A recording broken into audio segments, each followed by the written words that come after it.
महाशिवरात्रि की व्रत कथा। एक बार पार्वती ने भगवान शिवशंकर से पूछा, ऐसा कौन सा श्रेष्ठ तथा सरल व्रत पूजन है जिससे मृत्यु लोक के प्राणी आपकी कृपा सहज ही प्राप्त कर लेते हैं। उत्तर में शिवजी ने पार्वती को शिवरात्रि के व्रत का विधान बताकर यह कथा सुनाई। एक गांव में एक शिकारी रहता था।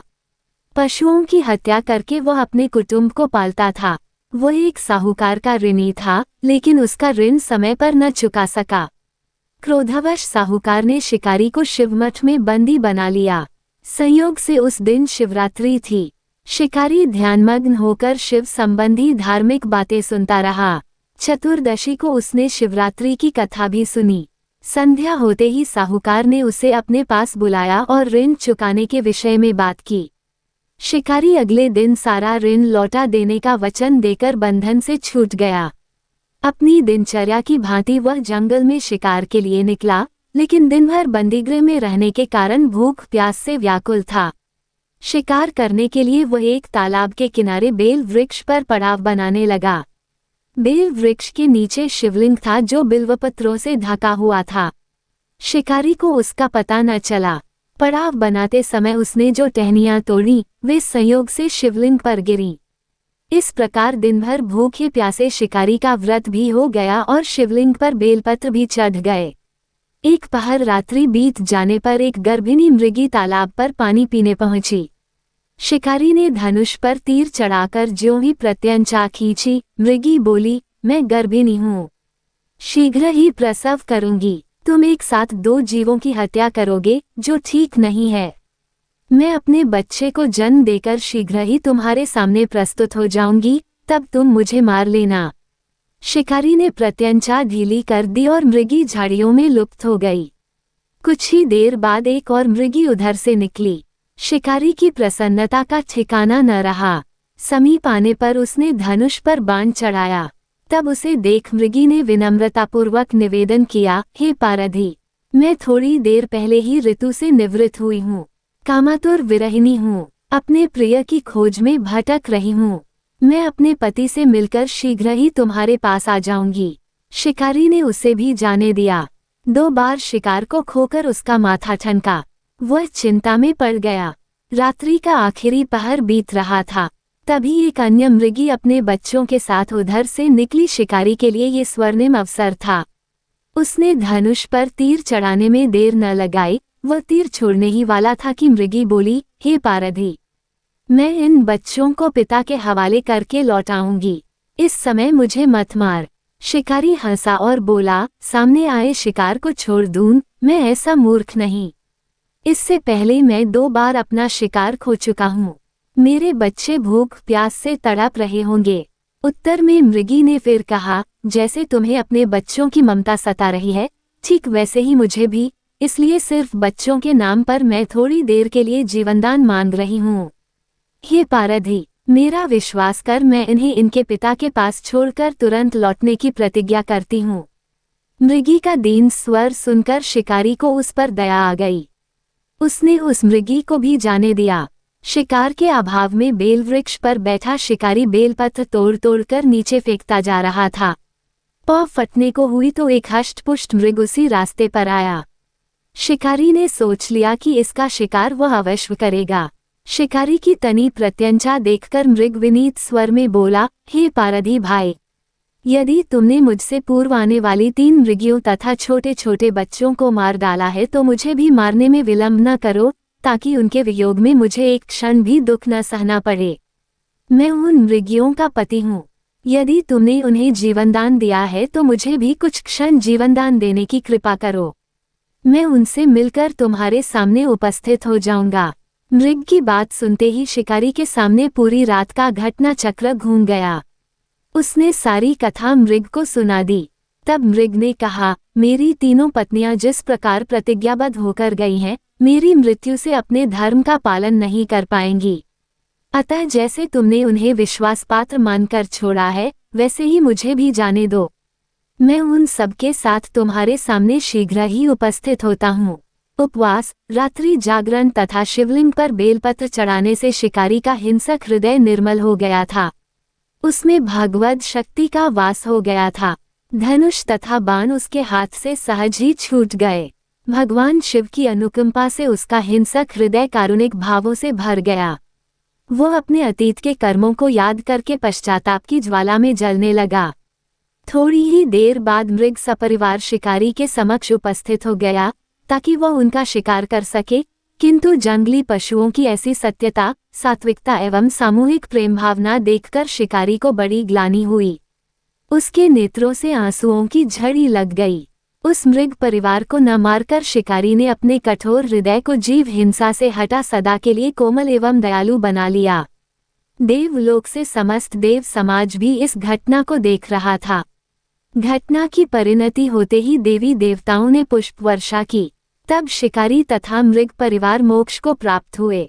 महाशिवरात्रि की व्रत कथा। एक बार पार्वती ने भगवान शिवशंकर से पूछा, ऐसा कौन सा श्रेष्ठ तथा सरल व्रत पूजन है जिससे मृत्यु लोक के प्राणी आपकी कृपा सहज ही प्राप्त कर लेते हैं। उत्तर में शिवजी ने पार्वती को शिवरात्रि के व्रत का विधान बताकर यह कथा सुनाई। एक गांव में एक शिकारी रहता था। पशुओं की हत्या करके वह अपने कुटुंब को पालता था। वह एक साहूकार का ऋणी था, लेकिन उसका ऋण समय पर न चुका सका। क्रोधवश साहूकार ने शिकारी को शिवमठ में बंदी बना लिया। संयोग से उस दिन शिवरात्रि थी। शिकारी ध्यानमग्न होकर शिव संबंधी धार्मिक बातें सुनता रहा। चतुर्दशी को उसने शिवरात्रि की कथा भी सुनी। संध्या होते ही साहूकार ने उसे अपने पास बुलाया और ऋण चुकाने के विषय में बात की। शिकारी अगले दिन सारा ऋण लौटा देने का वचन देकर बंधन से छूट गया। अपनी दिनचर्या की भांति वह जंगल में शिकार के लिए निकला, लेकिन दिन भर बंदीगृह में रहने के कारण भूख प्यास से व्याकुल था। शिकार करने के लिए वह एक तालाब के किनारे बेल वृक्ष पर पड़ाव बनाने लगा। बेल वृक्ष के नीचे शिवलिंग था जो बिल्वपत्रों से ढका हुआ था। शिकारी को उसका पता न चला। पड़ाव बनाते समय उसने जो टहनियां तोड़ी वे संयोग से शिवलिंग पर गिरी। इस प्रकार दिन भर भूखे प्यासे शिकारी का व्रत भी हो गया और शिवलिंग पर बेलपत्र भी चढ़ गए। एक पहर रात्रि बीत जाने पर एक गर्भिणी मृगी तालाब पर पानी पीने पहुंची। शिकारी ने धनुष पर तीर चढ़ाकर ज्यों ही प्रत्यंचा खींची, मृगी बोली, मैं गर्भिणी हूँ, शीघ्र ही प्रसव करूंगी। तुम एक साथ दो जीवों की हत्या करोगे, जो ठीक नहीं है। मैं अपने बच्चे को जन्म देकर शीघ्र ही तुम्हारे सामने प्रस्तुत हो जाऊंगी, तब तुम मुझे मार लेना। शिकारी ने प्रत्यंचा ढीली कर दी और मृगी झाड़ियों में लुप्त हो गई। कुछ ही देर बाद एक और मृगी उधर से निकली। शिकारी की प्रसन्नता का ठिकाना न रहा। समीप आने पर उसने धनुष पर बाण चढ़ाया। तब उसे देख मृगी ने विनम्रतापूर्वक निवेदन किया, हे पारधी, मैं थोड़ी देर पहले ही ऋतु से निवृत्त हुई हूँ। कामातुर विरहिणी हूँ। अपने प्रिय की खोज में भटक रही हूँ। मैं अपने पति से मिलकर शीघ्र ही तुम्हारे पास आ जाऊंगी। शिकारी ने उसे भी जाने दिया। 2 बार शिकार को खोकर उसका माथा ठनका। वह चिंता में पड़ गया। रात्रि का आखिरी पहर बीत रहा था। तभी एक अन्य मृगी अपने बच्चों के साथ उधर से निकली। शिकारी के लिए ये स्वर्णिम अवसर था। उसने धनुष पर तीर चढ़ाने में देर न लगाई। वह तीर छोड़ने ही वाला था कि मृगी बोली, हे पारधी, मैं इन बच्चों को पिता के हवाले करके लौटाऊंगी। इस समय मुझे मत मार।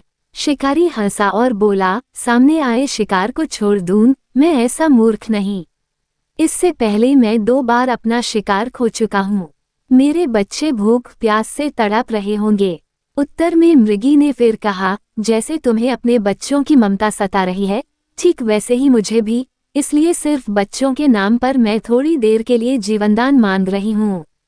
हे पारधी, मेरा विश्वास कर, मैं इन्हें इनके पिता के पास छोड़कर तुरंत लौटने की प्रतिज्ञा करती हूँ। मृगी का दीन स्वर सुनकर शिकारी को उस पर दया आ गई। उसने उस मृगी को भी जाने दिया। शिकार के अभाव में बेल वृक्ष पर बैठा शिकारी बेलपत्र तोड़ तोड़कर नीचे फेंकता जा रहा था। पाँव फटने को हुई तो एक हष्टपुष्ट मृग उसी रास्ते पर आया।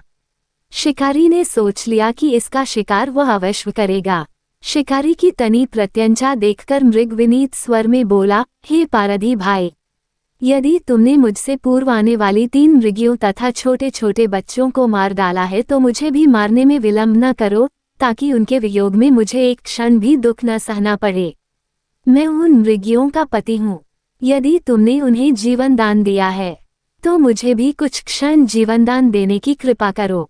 मैं उनसे मिलकर तुम्हारे सामने उपस्थित हो जाऊंगा। मृग की बात सुनते ही शिकारी के सामने पूरी रात का घटना चक्र घूम गया।